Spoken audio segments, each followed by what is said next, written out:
Welcome to Boulder City City Council special meeting. The agenda may be taken out of order, any one of the items, and/or removed. At this point, we'll call the meeting to order and confirmation of posting and roll call. Madam City Clerk. Thank you. The agenda was posted in accordance to Nevada open meeting law and all members are present. Thank you. In keeping with the open meeting law, we will now open up for public comment. Public comment during this portion will be limited to the matters on the agenda for action, and each person has up to 3 minutes. And if you want to call in, it's 702-589-9629. Good morning, City Council and staff. Thank you. Anyway, I was perusing your agendas, and I thought, oh, this is an interesting one. I thought I'd walk over here in the rain, and since I was in the neighborhood, and make a comment here on the performance of Tammy McKay and the City Attorney Brittany Walker. Anyway, I've been a resident of the Historic District for 32 years. During this time, I have been a city volunteer in the Police Department, chairman of the Historic Preservation Committee, and I'm currently on the Allocation Committee. During the interview process for our new city manager, who hopefully is coming soon, Ned, who will be our next city manager, said that successful city government is like a three-legged stool: the public, the city council, and the city staff, which I thought, wow, it's a really interesting way to put things. Each one of these must contribute for effective governance. Boulder City's public includes many volunteers that contribute to that governance, as you all know, and this is part of our secret sauce here, I feel, in Boulder City, is our volunteerism and citizens getting involved. Well, both Tammy and Brittany have given the support and respect that makes a volunteer here at the City of Boulder City a pleasure and not a burden. And I just want to kind of just give my support to these people because they make me feel comfortable, and they just treat you with respect, and it's really a pleasure to work with the city. So I just want to make that endorsement and to kind of highlight this issue here. It's a little bit. I've been asked by our acting city manager, Michael Mays, who probably in his spare time decided to apply for this designation to the National Park Service of 80 years, the heritage of World War II in both Boulder City and Henderson. And it's really quite an honor. But what I really was amazed about this was that this was generated by the city. And I really didn't know, I kind of knew about it, but it was generated by the city, by city staff, who put this thing together. And Alan? yes. Sorry, this is not on a part of the agenda. Okay. And well, I just want But to say saying his name is. what I'm saying is that these are this. What I'm most impressed is that this item here came from staff, and it really makes me feel great about the stewardship, that we have in the city. That people, and both Tammy and Brittany are part of this community, have invested in this community, and are part of this community. And I think that's a really important, and this and the fact that this is the kind of atmosphere we have here, and that makes us an effective community. And I just wanted to give my endorsement of both of them, and they deserve all the praise and raises, whatever they can get. They deserve it. Thank you very much. Thank you. Yes, Madam City Attorney, you're looking like you're going to tell me something. No, Mayor, I was just looking at you. She's got a vested interest in this meeting. So those who would like to call in, 702-589-9629, or anyone else here in the chambers, welcome to come forward. And I don't see anybody here, and I don't see anybody on the phone line. We will close public comment. Thank you. And then with special agenda, Mr. Mays, please. Good afternoon, Mayor Hardy, members of City Council, Michael Mays, your acting city manager and community development director. Item 1 is matters pertaining to the performance evaluation of City Clerk Tammy McKay. Per Ms. McKay's employment contract, her performance shall be reviewed on an annual basis every March, and so that's why we're here. Written notice advising her of the evaluation and proof of the service has been administered as required by NRS 241033 and acknowledged by Ms. McKay. The evaluation is a 4-part process. It starts with a presentation by Ms. McKay. Then the City Council will conduct your evaluation of her. Then we're going to ask for a brief 5-minute recess to compile the evaluation scores. And then the Council will consider Resolution 7940, which includes the potential for merit increase to the base pay. And with that, I can answer any questions. Any questions? Okay, thank you.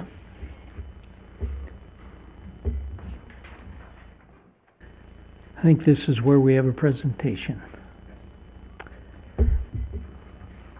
Good afternoon, Mayor and Council. Before I begin, I would like to disclose pursuant to NRS 281A that I have a pecuniary interest in this item as it impacts my compensation.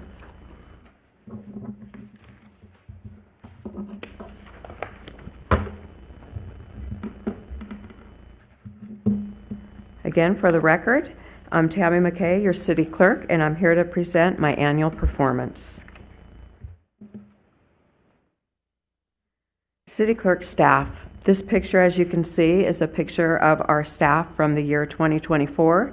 We've had a recent staffing change with the retirement in February of former Deputy City Clerk Stacy Brownfield, who is here in support. And in line with our succession plan, Bridget Rodriguez was deservingly promoted to the Deputy City Clerk position. Our core services in the City Clerk's office involve public meetings, public records management, municipal elections, passport services, and administrative support to the council. This past year, we had 24 City Council meetings, 7 special meetings, 1 workshop, 5 RDA meetings, 10 business license meetings, 38 committee and commission meetings. We reviewed 340 agenda items, 164 resolutions, and 54 ordinances. Along with council-appointed board member, I attended quarterly meetings and serve as the treasurer for the Civilian Military Council.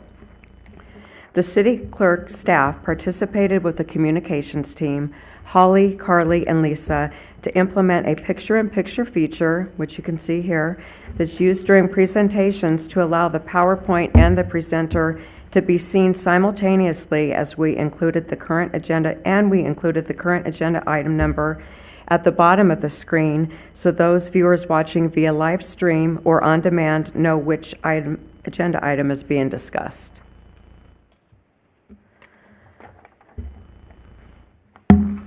Records management. One of our priorities is improving our records management organization-wide. We established a records liaison group consisting of 1 representative from each department to act as the point of contact for their department's records. Before beginning the audits, we defined the audit scope and objectives. Staff visited with the records liaison, who manages the physical and electronic records.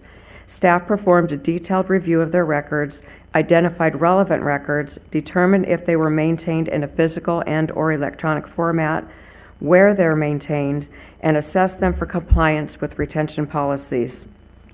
This was a big undertaking, and thank you to everybody who's participated. After the review, we determined where the records were being maintained and revised our retention schedules specific to each office, which had not been done in numerous years. We're also in the process of migrating and integrating our Laserfish, which is our document management system, from the current on-premise server system to a cloud-based platform, which reduces the monthly charge for data overage and in the IT budget, resulting in a potential annual savings of $31,200. It also allows unlimited licenses for user access to documents at no cost, which will reduce long-term cost. Following our goal to improve records management, we recently entered into a partnership with Megan Greger, a consultant who is experienced in local government. She's a professional who specializes in records management and process improvement, and she's highly familiar with Laserfish, which is extremely beneficial. Part of our normal daily duties this past year included, we fulfilled 442 public records requests, reviewed a total of 4,377 meeting minute files from 1959 to 2013. This brings us current because we had already started from 2014 forward. This ensures that everything is complete and stored in the repository to ensure an accurate history, which is vital to our organization. We reviewed and indexed 40,260 images that are stored on microfilm to determine if they could be destroyed. And this is not an easy task, so I thank my staff who did that. We provided annual mandatory records training in April. Municipal elections 2024. We have 12,228 registered voters in Boulder City. During the primary, 4,339 ballots were cast, and in the general, 10,272 ballots were cast. That's an 84% turnout. Sherry Jorgensen received votes equal to a majority of voters casting ballots in the primary, and she was considered elected. Denise Ashurst received the greatest number of votes in the general and was declared elective. The ballot question expending up to $9 million from the Capital Improvement Fund for the swimming pool project also passed. And I helped coordinate the ballot question committee members. Thank you to the ballot question committee members who served.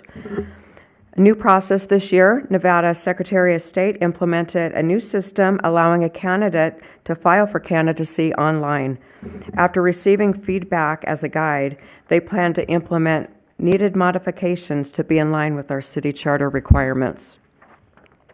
Specifically, NRS only requires that you be a resident in Nevada for 30 days. Boulder City Charter requires that you be a resident for 2 years. Passport services. I'm happy to report all of the existing agents just completed training required for the 2025 annual certification so we can continue this valuable passport program. There was a new requirement this year requiring additional training for the facility managers overseeing other passport agents. The training included a comprehensive knowledge of passport application procedures, U.S. nationality laws, document verification, customer service skills, security protocols, and compliance with Department of State regulations. This valuable service provides a convenient location for residents to submit their passport application in person.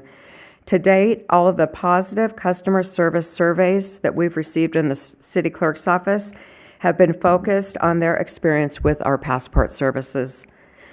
We processed 210 passports during 2024, generating $10,025. And as a side note, if we had the availability, this could be a full-time job. Administrative support to council. The city clerk provides support to the council, which includes providing office support, answering inquiries, coordinating events, prepare staff reports for city council members, compose correspondence, maintain and monitor the council budget, inform council members of pertinent information that require immediate attention, and we work as the liaison between the council and the public. This past year, we created a proclamation policy with procedures outlining the process, which is now available on our city website. The 83rd session of the Nevada Legislature. Boy, we've been busy. The city clerk's office reviews bills for fiscal impact and reports the fiscal impacts to the city attorney. In addition to fiscal impact, we view all of the bills relating to public meetings, elections, and public records carefully to ensure public transparency and efficiency. Succession plan. Succession planning is the process of selecting and developing key talent to ensure the continuity of critical roles to maintain operational effectiveness. We identified 2 employees who expected to retire in 2025. One I already mentioned, Stacy Brownfield, and we have another employee Tina Pickens, who plans on retiring in August. We started planning well in advance and worked diligently on cross-training to ensure a smooth and effective succession plan. We established a structured approach for employees to share their expertise and critical information to ensure we maintain productivity and stability when key employees leave. While fulfilling the duties of the city clerk assistant, Bridget Rodriguez cross-trained and learned the duties and responsibilities of the deputy city clerk. She worked hard to complete the education and experience required by the International Institute of Municipal Clerks to earn her Certified Municipal Clerk's designation. This highlights strategic thinking and focus on internal talent, which are key elements of a successful succession plan. And we're very grateful for Bridget Rodriguez, so thank you and congratulations. Continue in education, training, and community involvement. We are all members of the International Institute of Municipal Clerks, National Association of Government Archives and Records Administrators, American Records Management Association, and the Nevada Municipal Clerks Association. Proudly, Bridget was recently elected as the Education Director for the Nevada Municipal Clerks Association. Benefits of these memberships include resources, mentorship, professional development, and many scholarship opportunities, which we take advantage of. We all took advantage of numerous webinars throughout the year as well. I attended the Nevada League of Cities annual conference in October. I served on the Primary and General Election Certifications Board. And in December, Bridget and I attended a week-long election conference that was held in Las Vegas.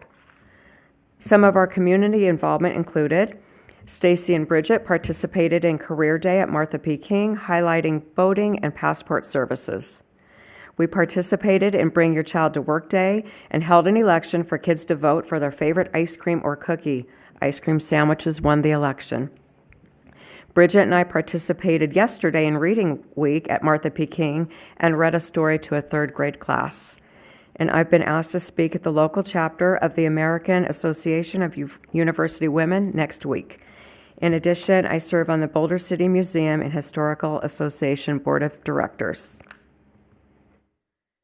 Accomplishments. Our accomplishments have been succession planning, improving our document and records management system, audit of department records, and collaborated with the city attorney to hire a consultant to review our Title 11, which is much overdue. The city entered into a contract with LWC Inc. for Municipal Code Title 11 writing services to update the city's zoning and subdivision code. The corporation is dedicated to comprehensive zoning code updates and code diagnosis for more than 18 years. In discussion with LWC, we are looking to have them in town sometime in March for staff and stakeholder interviews. Their approach to the code update relies on listening, learning, and focus on creating ease of use, consistency, modernizing uses, and implementing the community's vision. Our goals for this next year are to continue improving our document and records management system, continue with audit of department records and retention schedules, and continue training and development. Public service. I pride myself on total transparency in my interactions with anyone seeking services from the city clerk's office. I am always available to the council and fully recognize that the city council is responsible for setting policy and representing the voice of the people. The city clerk's office is in a process-oriented department and ensures that decision-making of the city council is always available to the public, complies with federal, state, and local regulations, and properly records all of their official documents. I am deeply grateful for the dedication and hard work of both city staff and the executive team.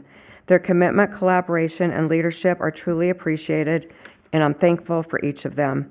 Thank you for allowing me the opportunity to serve you and serve the city of Boulder City.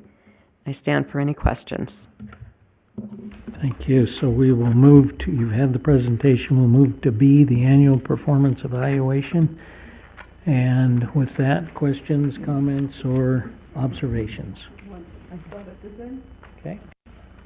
So, everybody knows I'm new on the city council. And, you know, from day one, when I had the induction, I couldn't get my computer up and running. And you guys anticipated what I needed right at the jump. And it hasn't been, you haven't slowed down since. You keep me in line, keep me out of trouble, and I really love it. I want to say congratulations on Bridget's promotion. And Tina, you can't leave. I just got to know you. So, and Stacy, thank you for all that you do. I wrote a whole evaluation. I'm not going to read that here, but just thank you for all that you do. I had no idea. I mean, I got, what do you call that? When you Writer's cramp. Yeah, writer's cramp, just writing down, trying to keep track of everything you do. But one thing I do know is the last election was huge. It was big. It was different, and you handled that very, very well. And I just want to say thank you for your service to Boulder City. Thank you, and I appreciate your service. Thank you.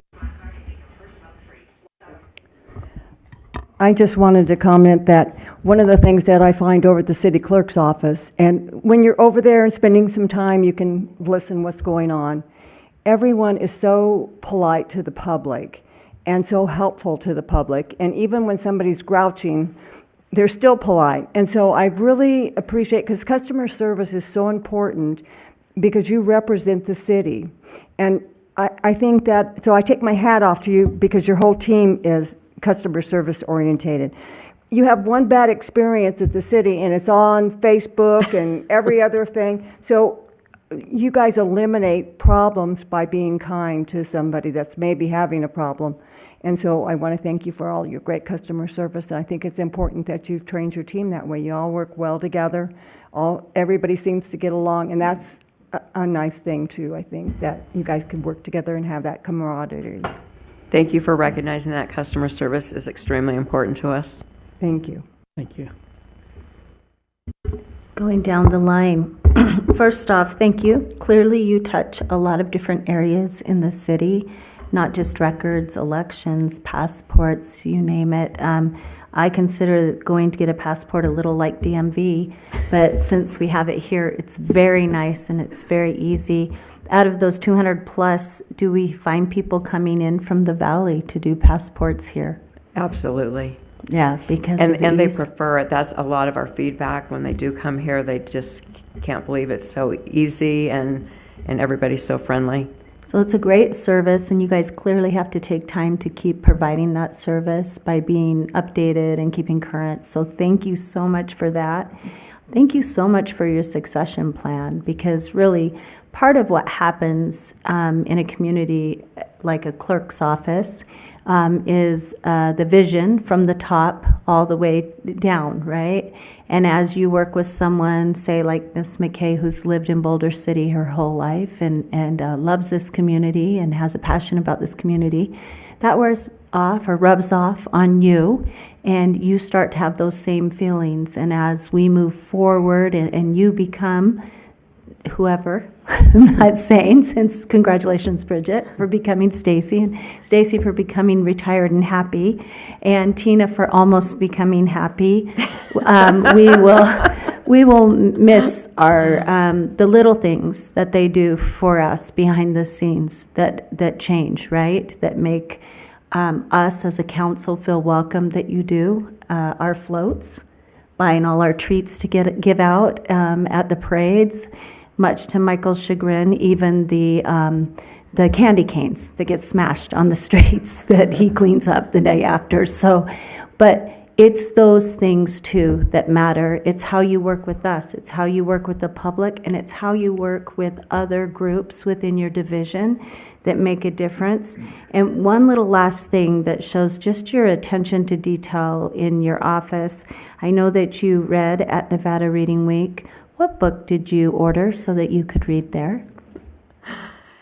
Sophie Valdez for Prez. And it was all about her going to City Hall looking for answers so she could turn a landfill into a park. And lo and behold, nobody could help her except the city clerk's office and the mayor. But, I mean, just think about that. Think about the time that it took to find a book that talked about that so that they could share what happens here. B, to communicate to the kids kind of what happens here. It's those little things and the big things. So a huge appreciation to you guys for what you do on all levels. Thank you. I appreciate it. Thank you. I don't have any questions. A couple comments. Thank you. Your presentation went very well. Thank you. And I didn't see any nerves. So hopefully you feel I appreciate comfortable it. and happy with the way your presentation went. You know, the charter outlines what your responsibilities are, and it's really kind of basic, right? It doesn't expand into all the things that you included in your presentation, and it doesn't capture what all of it entails day to day, and the staff hours required and the training required. So it's kind of hard to just look at the charter and say, yeah, I'm doing the job, right? But we can then utilize these other qualities and how things go in the city as a support, really, your support as was made in public comment. Thank you. The three-legged stool, if you will, the staff, council, and the citizens. And you support the other two legs of that stool. I think it's important that we acknowledge that your supervision of your staff is excellent, is far above what you might ordinarily find in what we would call average. And we could look at that and base it on the accomplishments of your staff, right? And the leadership that you give is an indication of how well your staff performs. And so if we use those as our metrics, we could say you are an outstanding leader and supervisor in the clerk's office. So thank you for that. And has been mentioned, succession planning is critical, especially in municipal government. We're always training our replacement, and we should be looking that way. And clearly you've been engaged in that. And we're glad for the ability to have that. A lot of times limited staff kind of limits the ability for succession planning. And we have the ability that you've taken the initiative to make sure that your folks are receiving the training and the education necessary to be able to move into the next positions. And so thank you and congratulations on your leadership in the clerk's office. And the accomplishments that you listed in here are above and beyond, right? It's important to know that what you listed is not necessarily what the charter says is only your job, but you're doing additional things. And that's important to recognize, that you're accomplishing all the requirements of the charter in a way that supports the other two legs, right? Council and the citizens, in a way that we are more effective in the way that we serve because of the service that you provide us. And that's a phenomenal support. And for one, I greatly appreciate that. I greatly appreciate your counsel and advice. City staff, we could say part of your job, at least the appointeds, is to help protect council from making missteps. And I'm grateful for your advice and counsel in making sure that I stay, within the right lane, if you will, of my service. So thank you for that. And I'm glad to hear the multiple references of customer service, and that's a priority, because excellence in government and customer service should be, in addition to what the mission is of every department, individually and collectively, those are the things that we're seeking to accomplish as we do our jobs, right? You're doing good, that's your job. But we do it with excellence in customer service. And you're a great example of that. Your staff is, you are. And so kudos to you for all that you're doing there and for the accomplishments and the goals that you have moving forward. Thank you, Tammy. Thank you for your kind words. I appreciate it. Thank you all. One of the things that I do is I come up to City Hall, and you're always there. And your staff is always helpful. And I don't consider myself needy, but I am. And everyone basically takes care of me. I mean, this is totally selfish. And I appreciate all the help that the staff has done for the position that I'm in. And I appreciate, I'll call it the counseling. So when you're sitting over there where Bridget is right now, I think sometimes we make eye contact and I realize I couldn't do what I just did. And I ask and you say, no, you can't do that. And so then I have to figure out a different way to do what I wanted to get done. And you're very patient. You're available around the clock, basically, for questions that need to be resolved. I appreciate that. The public records requests that are in the legislature are now trying to figure out what we're doing. I don't think we have as many problems as other people do, and I think that speaks well of the team that you have and that you are directing. I think the professional recognition and appreciation that you have from other entities in the state goes a long way. Your reputation is stellar. Appreciate what you do and how you interact with everyone in the state, as well as help them work through some of their challenges. I was, and your slide talked about Title 11 and the process.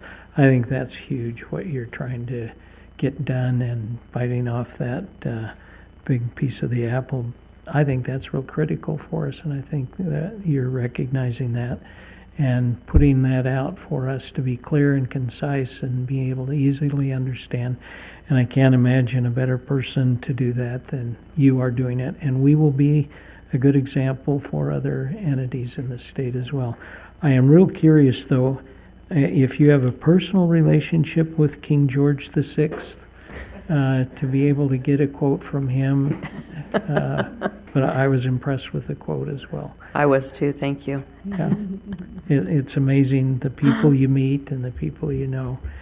So thank you for doing what you do and being able to do all the things that we've noticed as a council and as a people. And I came in the other day and saw this big tall guy, and I said, why are you here? He said, for a passport. And I said, well, where do you live? And he lived in Summerlin, somewhere far, far away. And that's what they do. They come here for their passport. It is common knowledge that we do it better than anyone else. It's painless, it's efficient, and they get their passport, and they're thrilled. And so we have a reputation out there, and the reputation is a stellar reputation with the city clerk's office and how we do it. So kudos to all the people you work with. They're always there. And our new acting city clerk for the moment, congratulations to you. And we appreciate the succession plan that you're doing and how you've done. And we could go on, but bottom line is thank you. Thank you, I appreciate it. Thank you. Any other comments or questions? So right now, I think we're going to postpone this item C, or are we going to go to C right now?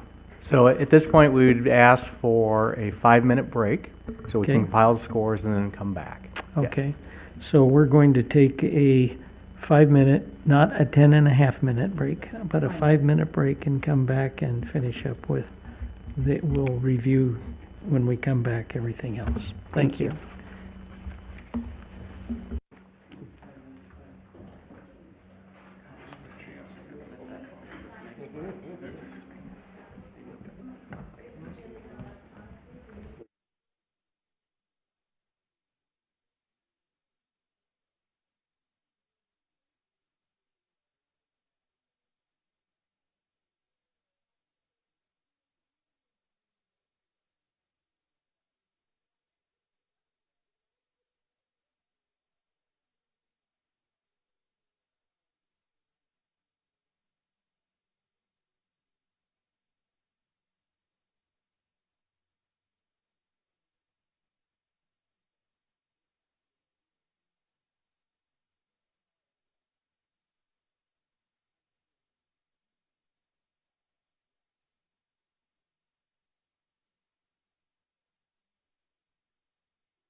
it's got, you know, it's the people, right? And it's fleeting, and it changes so quickly.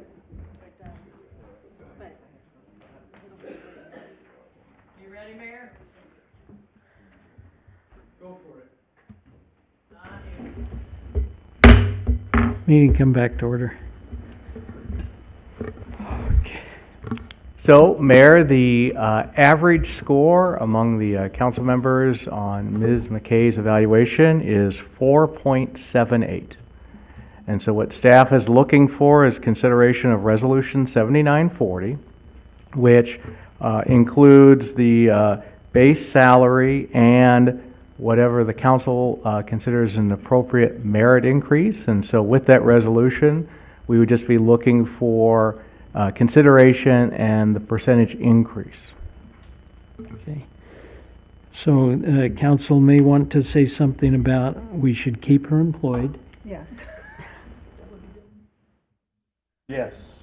Okay, We should keep her employed. okay. Okay. We're all in favor of that. And I would be amenable to a significant merit increase. And do we have a discussion? Oh, and before I get too far, I kind of do things in a different way sometimes, and sometimes I ask people to evaluate themselves. And usually what happens is people evaluate themselves less than I do. They're humble. And so with that said, I think that what we've seen is people that work for us that do so good in their humility sometimes don't think that we are as appreciative of them as we are. And so when I look at the merit increase, and before I get to the merit increase, when we had this discussion, a year ago, we said, these are the salaries, and I think you went first. And you said something, and then everybody afterwards, you set the table, and everybody got a better raise than you did. Or not so much. So it's one of those where I want to make sure that nobody takes you away. I mean, that's where I'm coming from, is that we want to do. So if, where are we at now with her salary, and where are we at with PERS, the new PERS that is shared, and where are we at?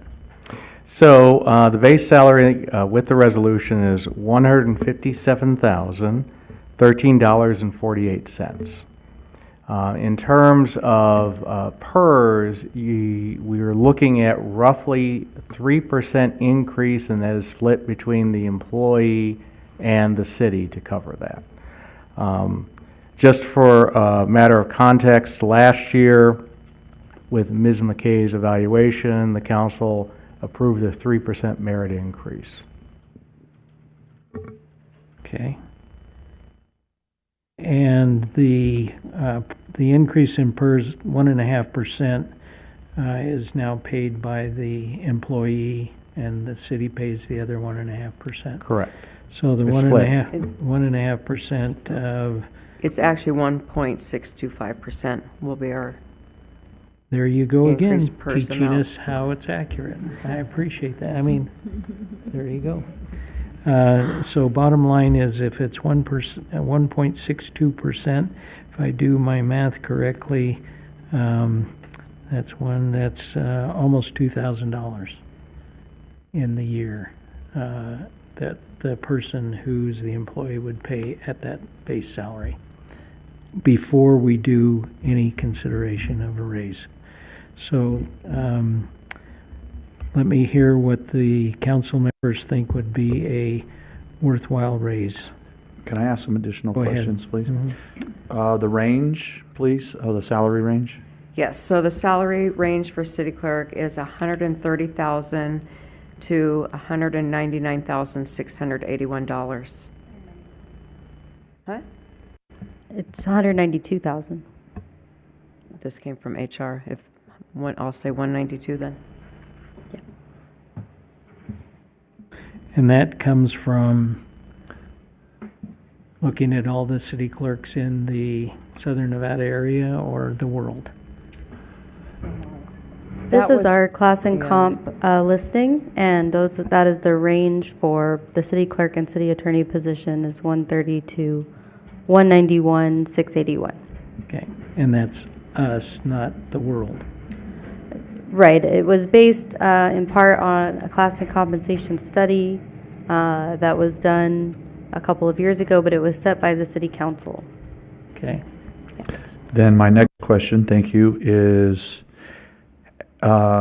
you get the COLA come July 1, but it's based on the CPI for the prior year between 2 and 3%. Do we know what that number is right now? I mean, do we have that, those figures? We don't have that, but that's outlined in the contract. So whatever it is, then that will be the cost of living increase. And do we have a range of merit increase that we have either contractually written? What's the range of merit potential? Yeah, per HR, so the average step increase is based on either non-bargaining or bargaining units, so it varies. It's anywhere from 3 to 5%, depending on the position. Okay.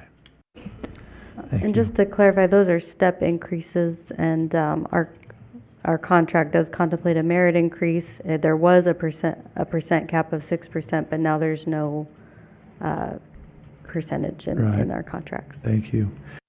And all the bargaining units and non-bargaining employees have the same PERS impact, right? It's across the board, all employees. 3% to be split? Or do we have some that are varied based on negotiation? No, police and fire is different than the other employees. It's a higher percentage that's split. Oh, because it's the public safety. But taking public safety out, all the others, it's a 3% to be shared contractually or just otherwise stated if they're not bargaining employees. Yeah, 3.2, yeah. Okay, which we get to the 1.62%. Thank you. Okay, thank you. And then generally, when there's steps included in a contract, do you have a sense of what those, from step to step, what those are? I have what my recollection might be, but I want to clarify. In our you're talking about our CBAs, our bargaining contracts? Yeah, Collective if bargaining we agreement? have non-bargaining employees that also have steps in their employment agreements, what those steps, what those percentages are. Yes, most of the collective bargaining covered employees, those steps are about 5%. For non-bargaining employees, we implemented a 12-step plan that those steps are about 3%. Okay, thank you. Those are the only questions I have. So Mayor, I'll defer in case anybody else has any other questions before I Alright. start engaging in my opinion on the raise. So do we have to give a step increase? You just couldn't do a increase? So what you're looking at here is not a step increase. I think that was for comparative purposes. Okay, You've got the base salary. There will be the cost of living based on the CPI that'll come later this year.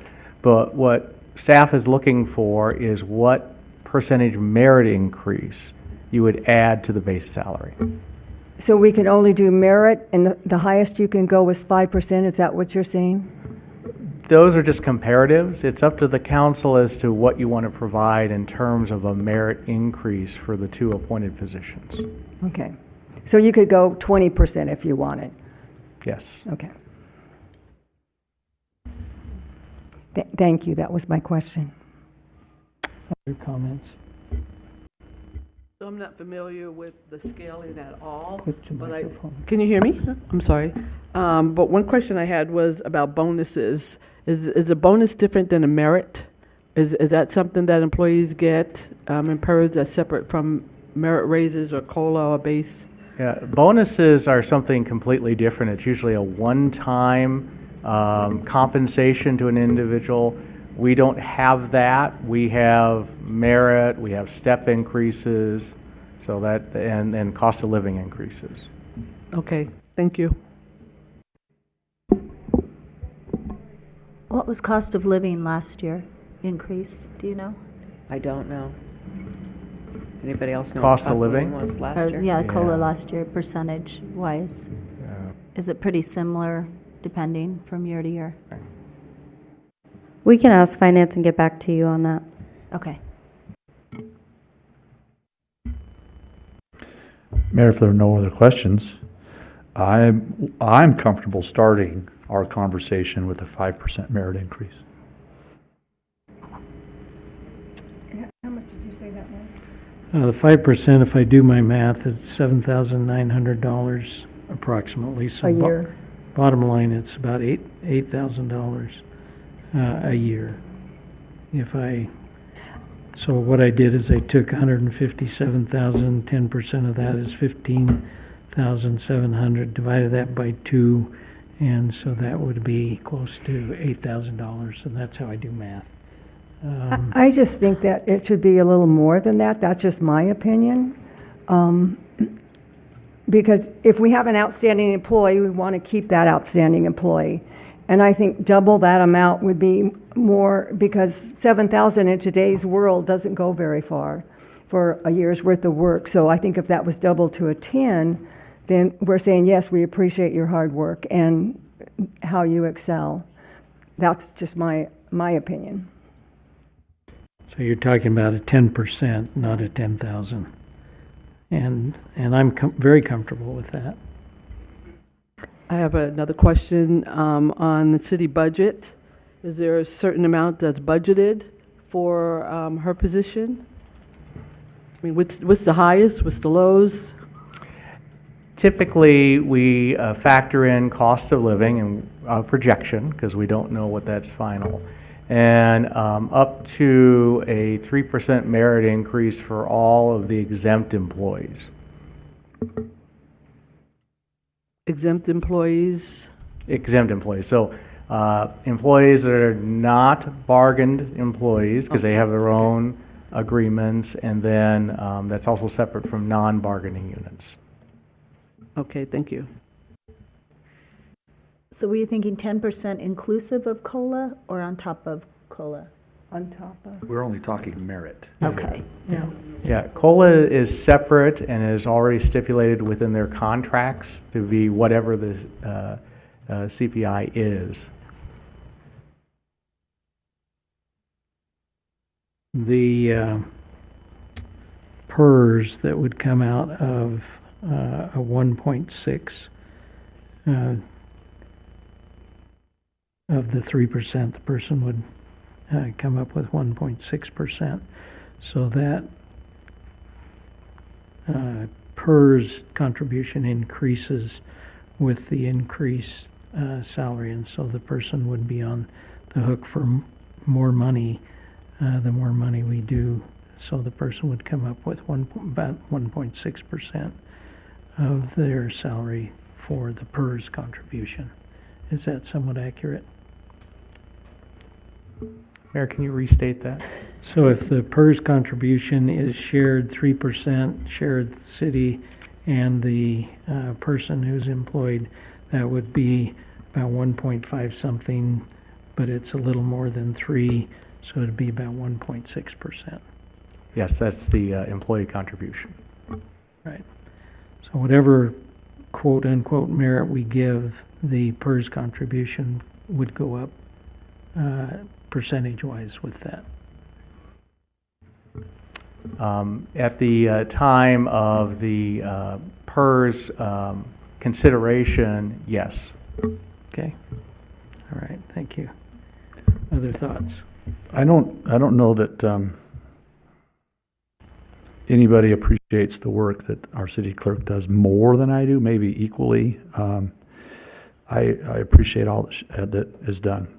I think we need to be reflective of the rest of the employees in the city that are under either bargaining agreements or step arrangements for their employment who are non-bargaining unit employees.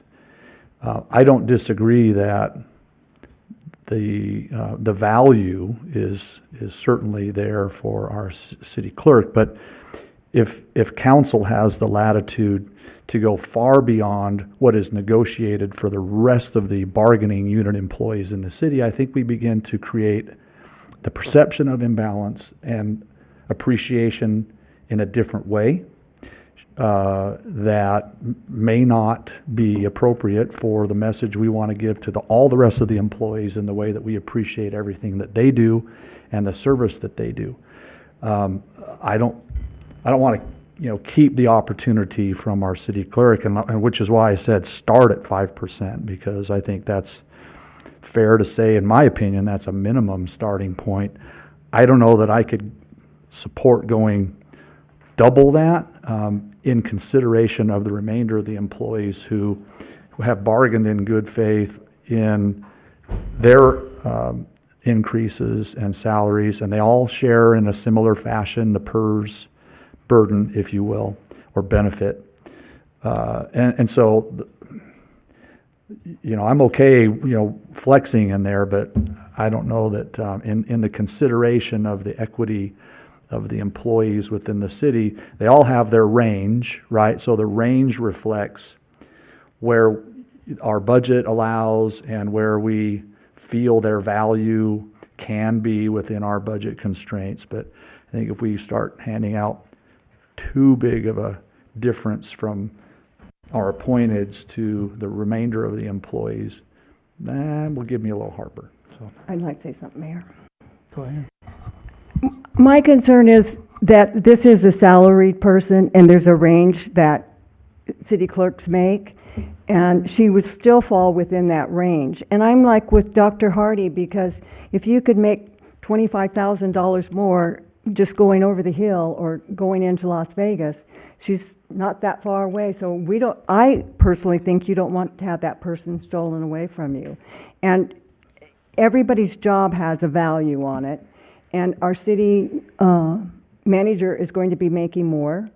And I think that giving her that amount, she's still within her range. And I don't think it should have anything to do with the other employees, in my opinion. Councilman Jorgensen. I'm doing math. Okay. My dad would be so proud. I've got my calculator. So let me ask it this way. Bringing Councilwoman Booth's question to the fore, what is the new city manager going to make versus the former city manager and the city manager pro tem? New city manager's contract is $220,000, and the former city manager's was at $193,000. So 30,000, which would have been 1/7, and 1/7 is 15,000. So, and then when we look at that number and consider that is a raise of $30,000 in essence out of 200,000. So that's a $15,000 raise per year for the city manager. When I say 15,000, it's 30,000 per year, but the percentage of 30 over 200,000 is 3/20, and so you start looking at that percentage, 1.5 over 10, and so you're starting to look at the similar numbers there. Right, but I don't know that we look at those two comparatively speaking, because the city manager is in charge of the entire Yeah. that, and so I can understand what you're saying, and I don't disagree that your merit isn't amazing. And if we paid everyone what their merit was, we'd need more solar fields for sure. And there's that fine balance between too many solar fields, right, and not enough. I can see your point of view as far as looking, if I heard you correctly, you said other people who have steps, the ones that are bargaining units get between 3 and 5% a year. One's non-bargaining units are 3%. So if we start at just even the low end, you say 5%, right? We're still at the high end of anyone else who's getting any kind of merit or step increase here in the city. And you add COLA, whatever that could be on top of it, we could be up to 8%.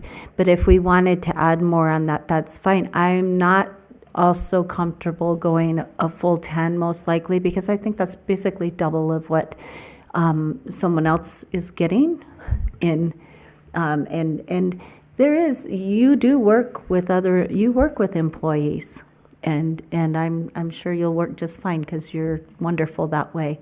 But I do agree, it's at some kind of precedence in some way that I'm not sure we want to establish at this point.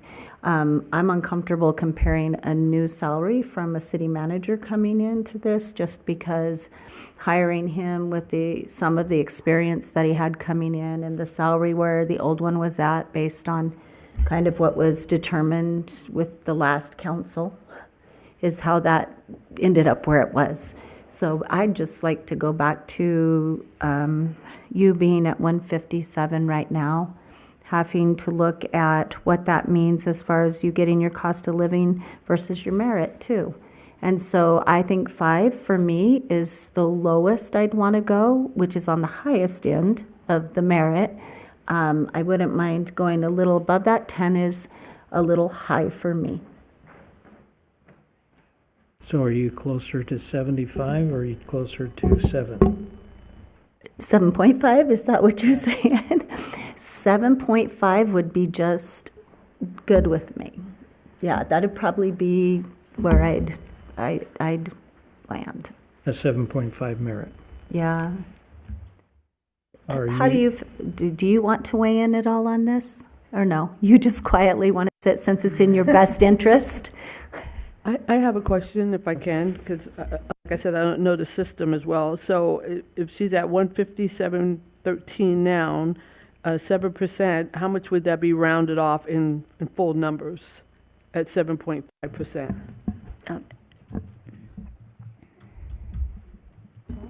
Mayor, we do have finance here, if there's questions, especially on like the budget. There was a question earlier about what's budgeted. There is someone from finance here now, if anyone wants to have questions. I'd love to hear it.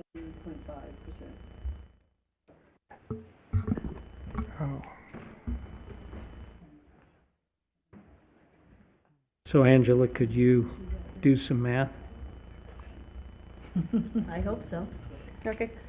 So in the budget for merit for the city clerk, and this was the same in the prior city managers, was a 2 to 3% budget increase for merit. So there's the additional raise for the COLA in July, but the merit itself was budgeted 2 to 3%, or at the 3% for this last few months in this fiscal year, if that helps. If we go up, can the budget handle if we went at 7.5? I would have to, it's only a few months, but I'd really have to look. How much is that at 7.5, Dr.? So at 7.5% increase, it would be $168,789.49. And that's the number that I was looking for. Is it, there's something in the contract where it says it's supposed to only go 2 to 3? Talking about cost of living. Oh, Yeah. okay. This Yeah, would be that's the cost of merit living. increase. There is no cap on the merit. There used to be a 6% cap, but there is no cap. There's no cap on the merit now. So that 168 is almost 10,000 more a year. Yeah. Which is very nice. I'm inclined with the 7.5, just looking at that whole number, because that's, to me, that's the So- bottom line. Just budget purposes. So Boulder City's population has gone down, so all our taxes aren't going up as quickly as they had in the past. I'm just throwing that out there, that our revenues are not growing at 10%. That's all I'm saying. So the 7.5 merit raise would be the equivalent to about $10,000, It's 11,775. About 11,000. $11,000. It's 11,775. So You put COLA on top of that. and then COLA would come to everybody at the same time. Potentially, yes, whatever. COLA decides. is stipulated in the appointed contracts. But for the rest of the employees, we are about to go to the negotiation table with the unions. COLA is something that's usually negotiated. Wages are negotiated, so we don't know what those percentages will be. And so we haven't finalized that. And of course, when we give those percentages to all the employees, it's a ballooning effect, right? So we have to think about that. And so we haven't set the COLA for the next fiscal year yet because we're about to go to the bargaining table. And once that's agreed to by contract, if we can come to an agreement, then that will be in the budget. And then we set the non-bargaining and exempt employees COLAs based on what we settle with the unions. So there's lots up in the air right now. Okay, so, thank you, Angela. Okay. So you can give us some input, if you would. Okay, my input is I was completely comfortable at 5% and then the difference in the COLA, and then the PERS that we're going to be paying, which equals 6.625%. So what you're saying is you would be comfortable for a 6.25% merit raise, Correct. and then COLA would come on after that, whatever it is to everybody. I don't know if finance necessarily likes that odd number merit increase, so, but that's what I would be comfortable with. A 6.25 is less than some and more than others. I actually like the odd number. Yes, so do I. A $10,000 a year increase is 6.3%. So that 6.25 would be less than 10,000. Yeah. And according to my math, she is currently at 81% of her topped out range. So if you go 5% per year in 4 years, that's topped out at 191. Now, in 4 years, that range may be higher than it is today, but at that rate, she would top out at, in 4 years, at 5% per year, according to my math. I think it's accurate. How close are you to retirement?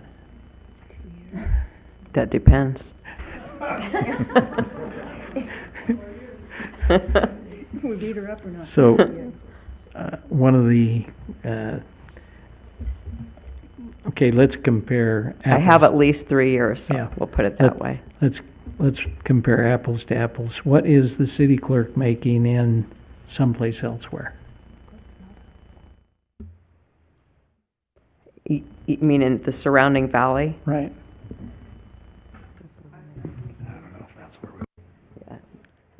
Like 230,000. 230,000 is 200,000 less than 230,000?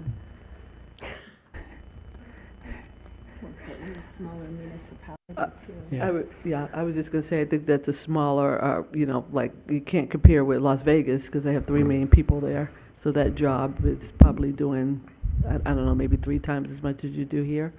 So I think when you go that way, It's not an Can't exact compare it. comparison because they also have more people to do, more Exactly, staff that- to do individual jobs. They don't wear as many hats. that's true. Oh, Mayor Hardy? Yeah, going back to the class and comp, it was based on looking at comparables and then factoring in those considerations, differences in population, and that's where we're able to establish the range between 130,000 and 191,681 for the two appointed positions. So the 191,000 is what percentage then? That'd be 100% within that range. Within her range. Top end of her range. No, I think she means the difference. What's the percentage of raise that would go up that? That's a big raise. Yeah. I think one of the things that we're maybe not considering right now is the city clerk in Las Vegas, North Las Vegas, Henderson, they have a big staff and their whole budget is a bigger budget than we have. So that concept of we don't do as much, well, we do more with fewer, quite frankly. And their budget is bigger and they do less with more. I mean, just what I'm saying. So we're not paying a big total budget for what we've got, and what we've got, as we've noticed, is we get a lot of service. Go ahead. I do think, though, we need to be mindful of the word budget. And I think we need to take into consideration what Angela did say. It's kind of like a kid when we write down our Santa list, right? I know wants, needs, the difference between the two. I want to make sure that what happens when we go to bargaining with other groups, and, I wish that this was the only salary we had to be concerned with, but the reality is there are ripple effects. And we have many salaries, and we have one budget, and we only have a few resources that come in for that budget. Our solar and energy, of course, we're trying to reach out to get more, but those are not guaranteed. So what we have is what we have right now. As stated, property taxes, if we had to depend on those, we would just not even maybe have a city clerk. We wouldn't have anything. I think if we had to depend on our property taxes to run our city, it'd be pretty grim is what it would be for us. So there's that mindful balance between wanting to express our appreciation, because clearly it's like when I taught school, I didn't leave the classroom and never think of it again, or never do, but I never got a raise. But anyhow, that didn't matter. But it's that fine balance, and I think to compare to Vegas and to Henderson just doesn't work. I think it's an apple and an orange in that. You're right. They have a bazillion people to work under them, but there's a reason for that too, because they have a whole bunch of different things to do there that are different than our things to do. What you've done is spectacular. I mean, a 4.7, I'm looking for it, 8, it's in with all my math down here, is an amazing score. I mean, you should be quite proud of that. And I think the ladies who work around you should too, because that's reflective of that. And there is merit in that. And I appreciate your candor of 6.25. I do appreciate your candor with the understanding, because you've been here long enough, of what this means. And I'm so thankful for that. And so I would say 6.25 would be my cap then too. Can I make a comment, Mr. Mayor? Go ahead. I think we need to remember now, as was stated, negotiations are going to start. So if we want to say, instead of splitting this 3.2%, we're going to add what the employee's share is in the merit, then every bargaining unit's going to come to the negotiating table and say, we want our merit to cover our share of the PERS increase of 200 and some odd employees, right? We know that's going to happen. And while I understand, while we can say, yeah, the bottom line isn't exactly what we think it would be because we got to take 1.62% off that, Every employee in the city is going to ask for that. And if we sit up here when those contracts come before us and they say, we asked for the additional 1.62% on top of whatever we negotiated so that we don't have to share in the merit or in the PERS increase, then we're going to be eating that across the city. Which, if we want to do that, okay, but we got to be genuine in the way we're going to approach all the employees. That's just my 2 cents there.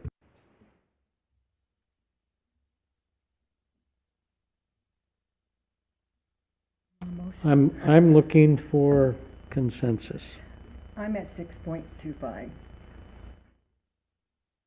I can do 6.25. That includes that.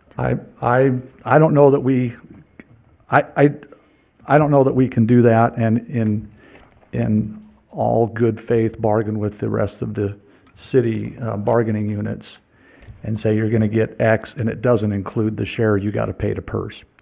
So while I would, we got to consider the budget with the merit, Give me a number. 6%.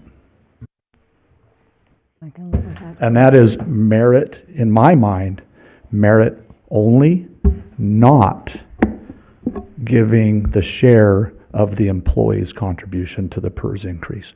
I believe that's a fair merit increase and only merit. So the 6% would be on top of what she is making now, period. And then COLA, yeah. And then COLA when it comes, When it whatever comes, it yeah. comes. So 6% now. Where are you at? I think I'd be at 6.2. That way we could take off the table the idea that we would be covering everyone's, because I just think that's an unrealistic expectation for us So right when now. you say 6.2, you mean 6.0. Also, I mean, yeah, I mean 6 also. Yes, thank you. Okay. 6.0.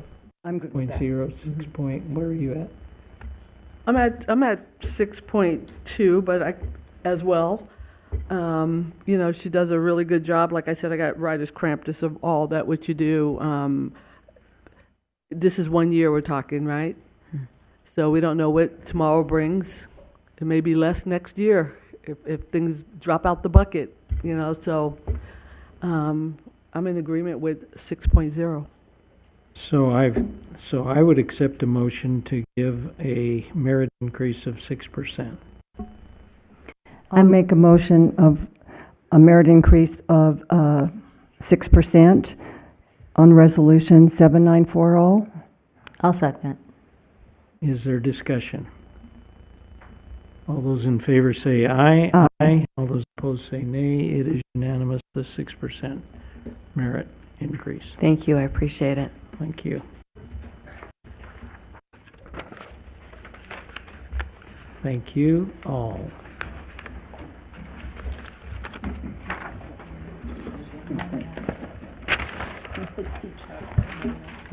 So moving on to item 2, this is matters pertaining to the performance evaluation of City Attorney Brittany Walker.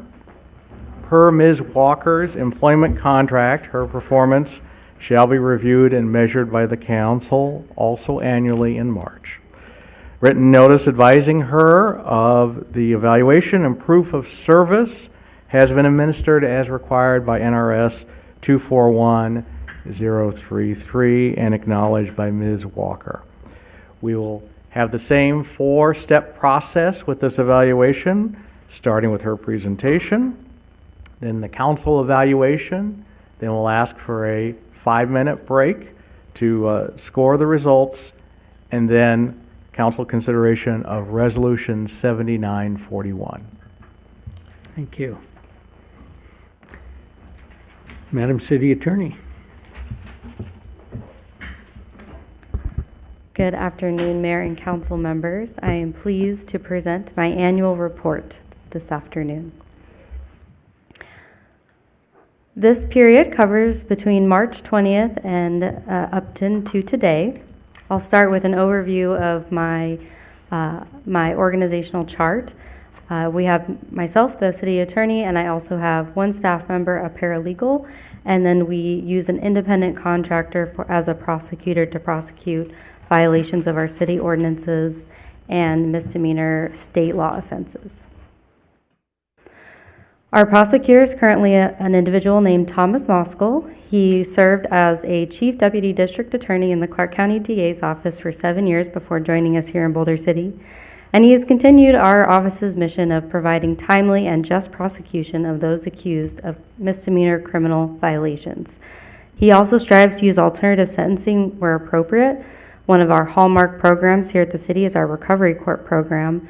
And Mr. Moskal identifies defendants that could succeed in the program and helps divert those individuals to the program and oversees their progress within that recovery court. We strive to seek justice in the most economical way and, of course, want to secure a safer community. My paralegal is Bernadette Almeida. She is a wonderful part of my office and assists both our criminal division and myself in the civil. With criminal complaints, we had 400 filed last year, or over the past year, so that we are kept pretty busy. And when those go to trial, she prepares, our prosecutor for trial reviews the evidence, ensures that witnesses will attend, drafting subpoenas for police officers and things like that. She also, again, assists our prosecutor in resolving those cases and pre-trials.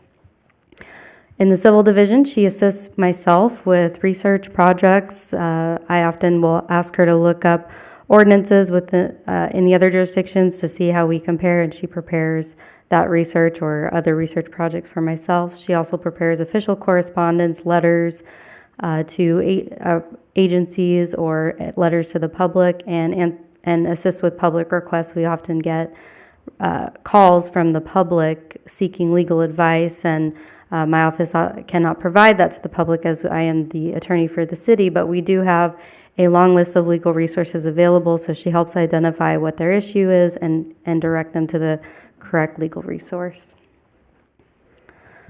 Section 15 of the Boulder City Charter outlines my official duties. I am the legal advisor to the City Council and all other city officers. I also draft and review all contracts and other legal documents as required or requested by the City Council or City Manager, and as mentioned previously, prosecute all violations of city ordinances. A large part of my role is providing legal advice to the departments and City Council. I get on average 2 to 3 requests per week from department heads asking a legal question. Some of these are things I can answer off the top of my head. Other things require more research. I have to review our ordinances or review state law to provide them an answer. I would say 50 to 60% of my time is spent reviewing and drafting contracts on behalf of the city. As you know, we have a large amount of land for a government entity. We own a significant amount of land and have capitalized upon that by entering into solar lease agreements lease agreements with companies like solar developers or the natural gas facility in the El Dorado Valley. And that accounts for about 40% of our city budget. So they're very important contracts, and it is very important to ensure that they are well drafted to protect the city and our interests. To highlight a few projects I worked on this past year, we negotiated easement and license forms for the sale of Track 350, negotiated and finalized an amended and restated lease for San Diego Gas and Electric, securing additional value for the city at $2,000 per megawatt for any battery storage installed above the generation capacity. We finalized the agreement for the Bootleg Canyon zip line, which is really exciting. That's over to the vendor that was awarded the request for proposal, and they're reviewing and we're negotiating that contract. We hope to have that online this year. Reviewed and revised the fuel farm agreement, which is also with the vendor. Drafted in a lease and an easement agreement for the Boulder Rifle Pistol Club and an amended restated agreement with the municipal court. I also am working to update our template contracts. I've updated our services agreement and our professional services agreement, updated our request for proposal documents, drafted a template installation and maintenance agreement for monuments, and a template non-disclosure agreement, as we're often asked to sign those from private parties and they don't have the requisite exemptions for public records law. So we created our own that we can sign. Overall, I've reviewed or drafted 328 contracts in the past year. My office also oversees all litigation and claims against the city. I'm proud to report we do not have any litigation that requires the use of outside counsel at this time. As you know, Pool Pacts are insurer, and they do cover a lot of claims against the city. Personal injury, property damage claims are typically covered under our policies. Last year, we had one personal injury claim, which is still pending, and 2 property damage claims, which were closed without payment. I'd like to give an overview of our outside counsel fees. I do generally oversee the use of outside counsel by the city. As you can see, the numbers going back to fiscal year 18 to now, we had an anomaly year in fiscal year 21. When I came into the position, the city was facing 5 lawsuits from outside parties that were not covered by our Pool Pact policy, so the city had to retain outside counsel. So it was a bit of an anomaly year, and our litigation is a costly endeavor, and so our fees were quite high in fiscal year 21 and in 22 and still in 23. But during my tenure, I worked to settle those cases, and I'm proud to report we don't have any, again, no new cases that we've had to retain outside counsel for litigation. I've also revamped how we use outside counsel, and I thought this chart was helpful to see that visually. Again, going back to fiscal year 18, as you can see, the costs have been relatively consistent among the prosecution and labor and employment.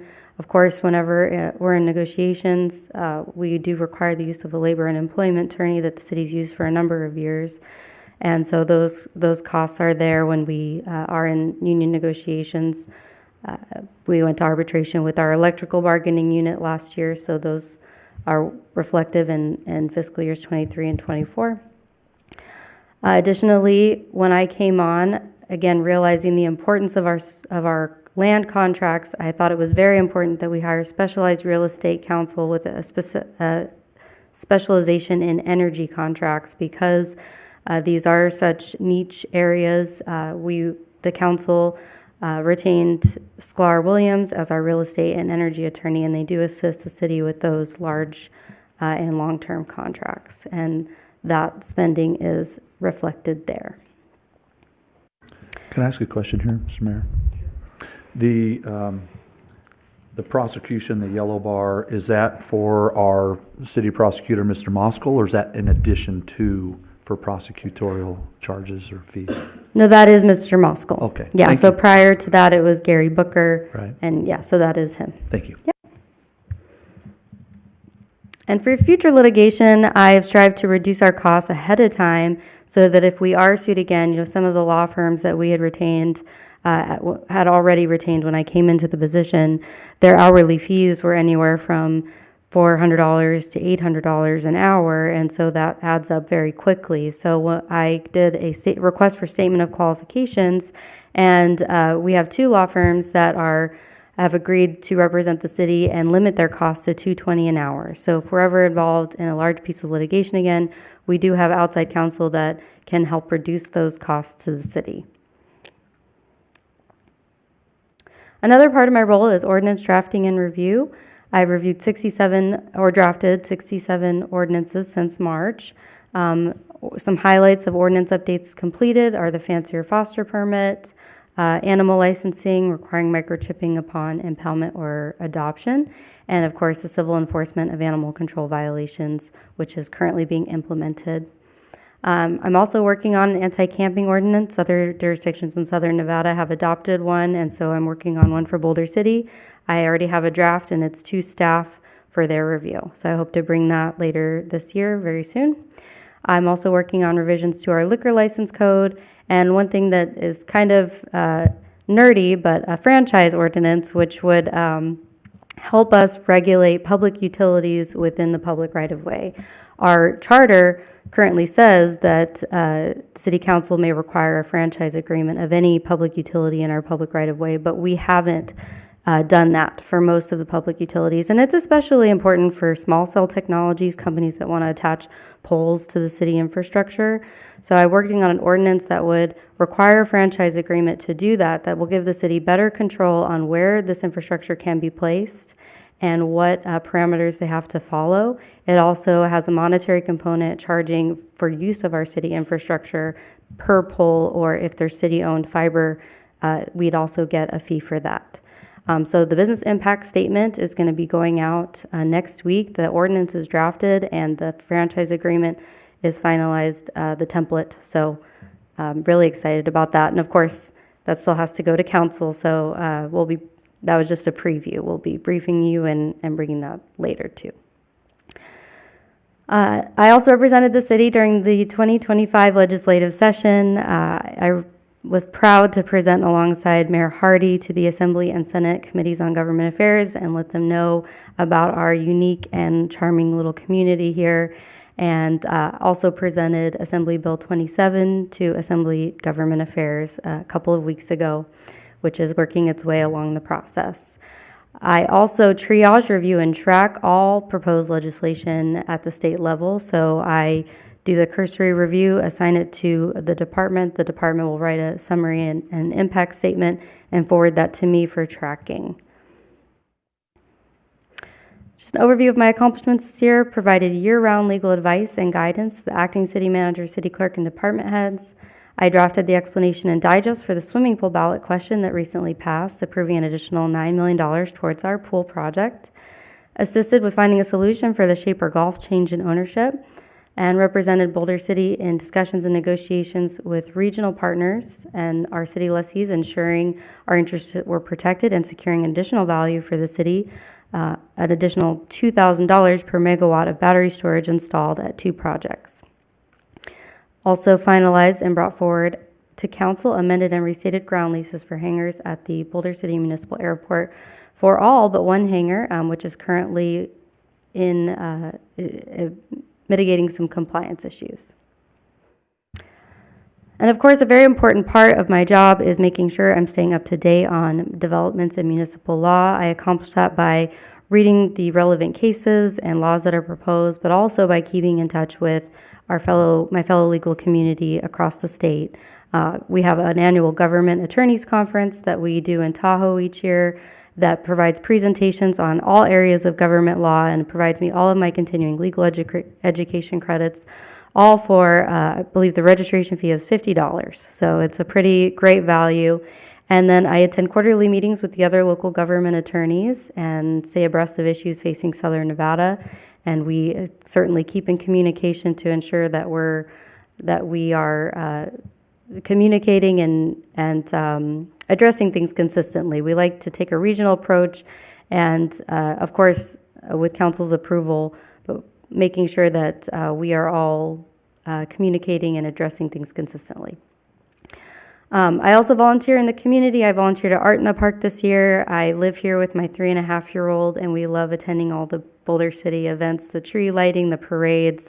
We have a great time doing that. I want to do more with my pro bono volunteer work. I was in the 100-Hour Club at Legal Aid Center the first 2 years of my private practice, and after having my son, fell off that a little bit, but I did Will-a-thon at our Boulder City Senior Center the year before, and I hope to continue doing more pro bono work like that, maybe doing another Will-a-thon or something with our senior law program, which is a great resource for a Southern Nevada community. My goals for this next year: I want to continue to update the Boulder City Municipal Code, continue to modernize and improve our form contracts, increase community involvement, and continue to collaborate with our regional partners. So with that, I'm so honored and privileged to be your city attorney, and I welcome all feedback on how I can do better, and I am open for any questions. Thank you. We'll start at Councilman Walton's in this time. Brittany, I rated you, as high as I could. I appreciate the work that you do. I could go down every slide and say, that's amazing, thank you, awesome. So I'll try and just keep it in a summary. I appreciate the way that you support everybody in the city. A legal question is not just hey, what was the temperature yesterday? It's very in-depth. It has ramifications to the way department heads may proceed in a particular action. And so you got to get it right. And there's not a lot of room for, I think, I wonder, I guess, but you got to know. And you either find the answer or you know it, like you said, off the top of your head. I've spent countless hours in your office, and I appreciate your guidance, again, with the other appointeds that I mentioned, keeping us safe, right? As you know, I have some ideas or some concerns or questions. You're always available. You're available, you know, on weekends and just like the other, you know, appointments that we have currently. So I don't want to, you know, discount that. But the contracts, the way you've approached those, you've thought in a creative way, and you've maximized our ability to leverage, you know, income for Boulder City. And I think it's phenomenal that you have gotten together with the other law firms. If we do stumble somewhere along the way and have any issues where we need outside counsel, we can use those at that fixed rate, which would save us, you know, thousands and thousands potentially, but fortunately, we've avoided that. And I love your charts where you've showed us how you've reduced the need for outside counsel over the years, and I appreciate the detail in what, you know, we do pay outside counsel for. I could go on and on, but really I appreciate your work, Brittany, Miss City Attorney. I think you left out an important piece of your three-legged stool at home. You're not just there with your son, right? Your husband is a wonderful support to you, and we're grateful to him in the way that he supports you in your professional work here. So kudos to him. And the pro bono work really that you focused locally is awesome. And that you're staying up to speed on the relationships you have across the state have leveraged benefit to Boulder City. And we recognize that, and we're grateful to you for that. So thank you. I'll stop there. The good part about going after Councilman Walton is I can just say ditto, and then we'll pretty much cover it. Thank you. Thank you to Bernadette, too, who sits in that little, we don't really get to see her face, so it was really nice to see her face on, because she has this little cubicle that kind of disguises her back there. So thank you to both of you, but thank you. We came in together, I feel like. You were hired a little bit before I got on, and I think we've both learned a lot. And I remember the very first experience I had, you were speaking a language I did not understand at all. And I came into your office and just said, can you put this in terms that I might be able to understand? And you did. And you've been doing that ever since, and I've been so appreciative of it. And sometimes it's really hard as you're learning to hear areas where people are hoping that you could improve.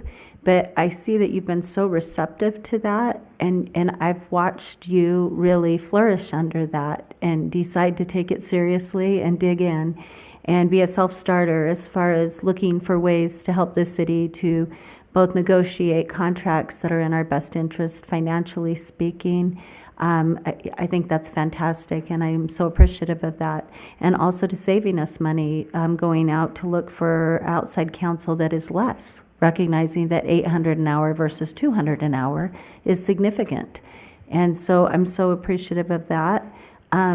Volunteering right here in our community, sometimes when we have families, in which I think all of us can understand this, there are outside obligations too, to our time, and we learn how to manage that. And thank you for, I mean, you fit right into our community. That is what this community does, is we help each other out, and your volunteering inside this community is valuable to us.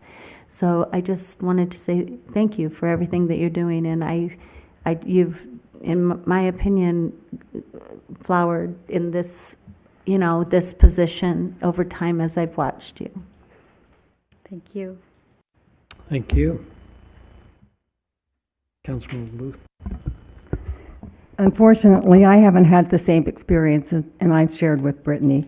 I kind of wanted to read what I've written up here, and it'll be in your file so you can read the whole thing. My belief that Ms. Walker has struggled to provide clear, precise, and well-researched answers to City Council questions. It's critical that responses to council inquiries are well-prepared, legally sound, and timely. If she is unsure of an answer, I would prefer that she takes the time to research the issue and get back to me with an answer rather than change her answer over time.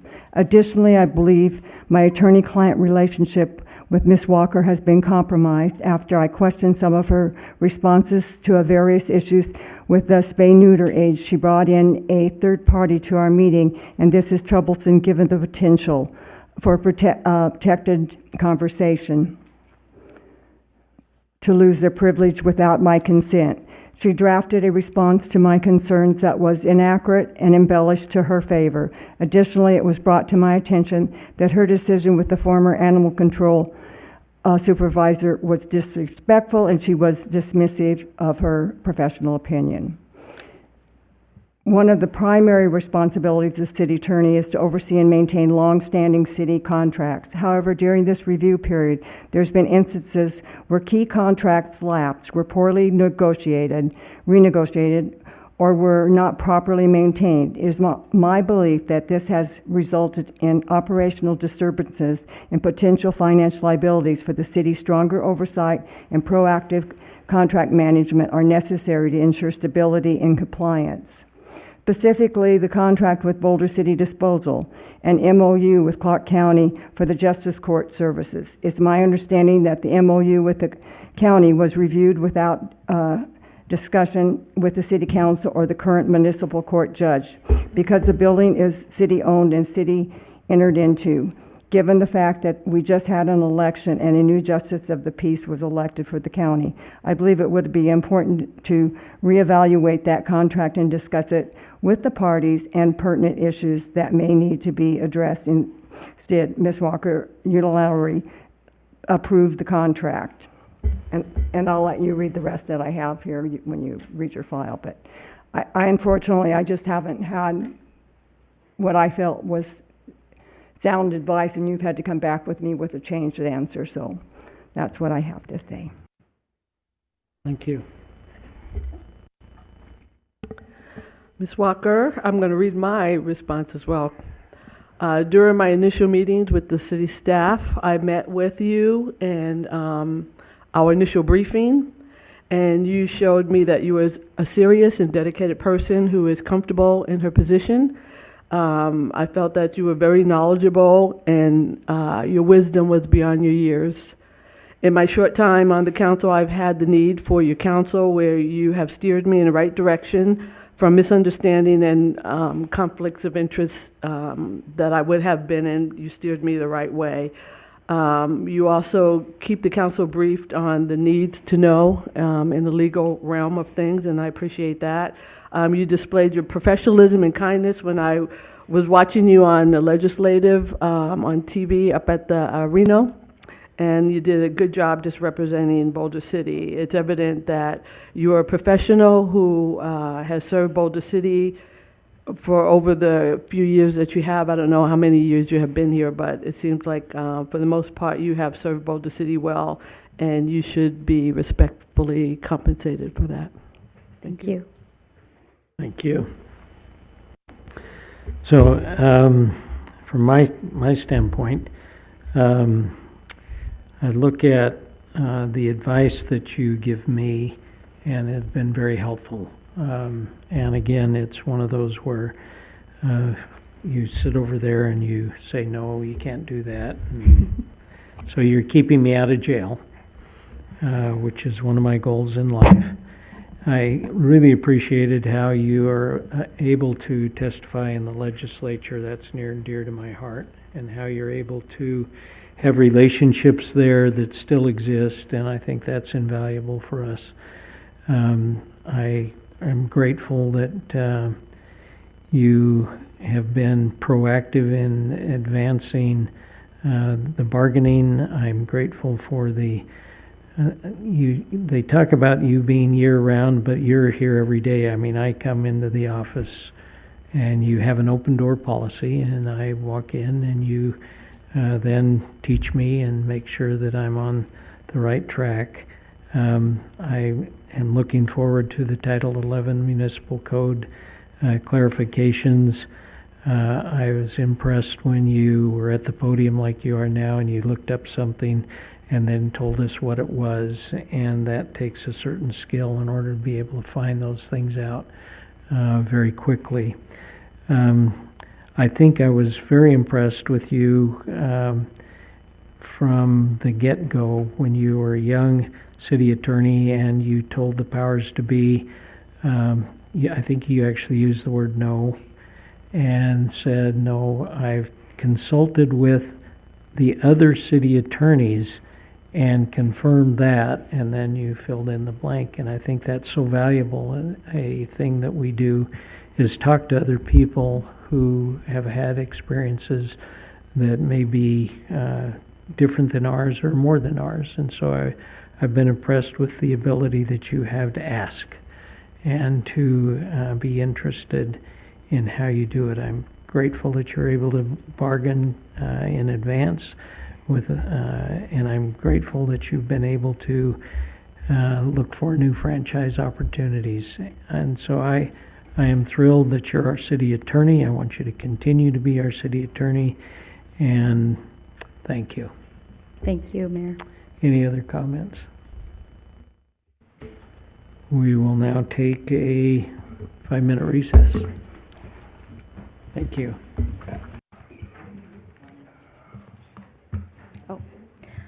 I'll do it right before we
May. We had a nice chat, yeah, a couple times. Meeting will come back to order. We will turn some time over for a disclosure by our city attorney, Brittany Walker. Thank you, Mayor and Council. I would just like to disclose that I do have a pecuniary interest in this item as it impacts my compensation. Thank you. Thank you, appreciate that. And Mr. City Manager. Mayor Hardy and members of City Council, the average score is 4.19. Thank you. And now we have the valuation of the city attorney, and we're back to, let's do it this way. We're going to let you go first, and then we'll go where we're at as far as the performance and evaluation in the resolution of what we want to do for a salary adjustment. Now, I probably should have you go first and say what it is and how it is, and then we'll come back up here. So before you is Resolution 7941. It sets the base salary at $154,241.10. We are looking for the council to provide us the merit increase, and then that will be the motion for the resolution. All right. Okay, so we'll start with Councilwoman Booth first. I'm going to pass on the merit increase. Okay. And Councilwoman Jorgensen? I'm still doing math, but it's okay. I was looking at what the different increases would entail. So given her base salary that we have right now, I have 154. Is that correct? That was what was in the... Correct. 154,241.10. Okay. And if we look within a 1 to 6, 6 being 9,254, 1 being what?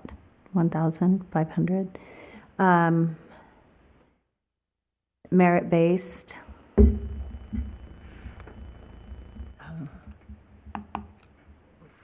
4%, 4 to 5, yeah. Okay.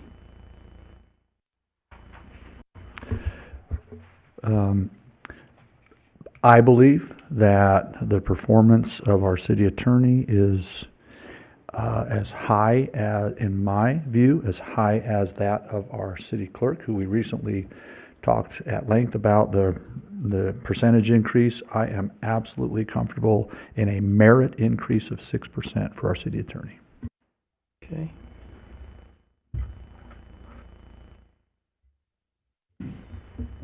So I was just talking to someone a little bit earlier. In the military, we get 2 to 3% for almost 20 years, and then came along George Bush Jr., and he gave a 6% raise, and we were like, yes, it was freedom. And that's always a number that I kind of stick at, because you could do something with 6%. You know, 1%, 2%. With the rates of groceries and things like that, that's really not a big deal these days. And again, you just don't know what next year brings. It may drop out the bottom, or you may get a bigger increase. So I'm always comfortable with that middle range in there, and 6.0 is just a good number for me. And you're more worth than that. But budget-wise and all that we just heard from the city, that would be comfortable with me. Thank you for your service. Thank you, Councilwoman Ashurst. I have to respond that I was in the military, and they told me what I was going to make, and then they said, actually, you're not going to make that much. And wearing 3 hats. So it was different. So remember that rug? We just took it out from under you.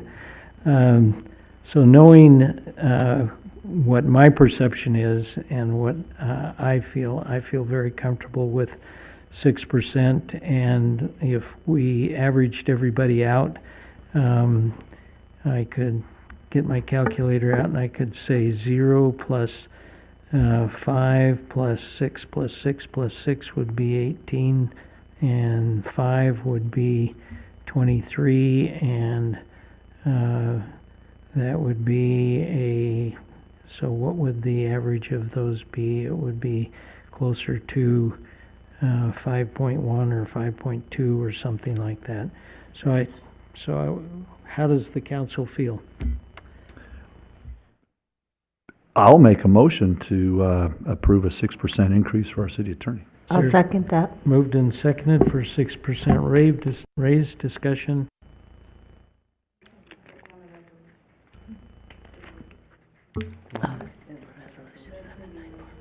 Yeah, making it clear that it's Resolution 7940. For 7941, yeah, thank you. Still second. And any discussion then? Okay. Seeing none, all those in favor say aye. Aye.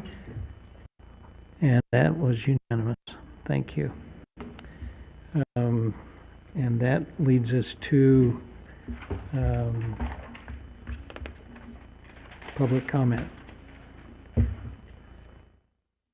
And if you want to call in, 702-589-9629. If you want to come forward at this time.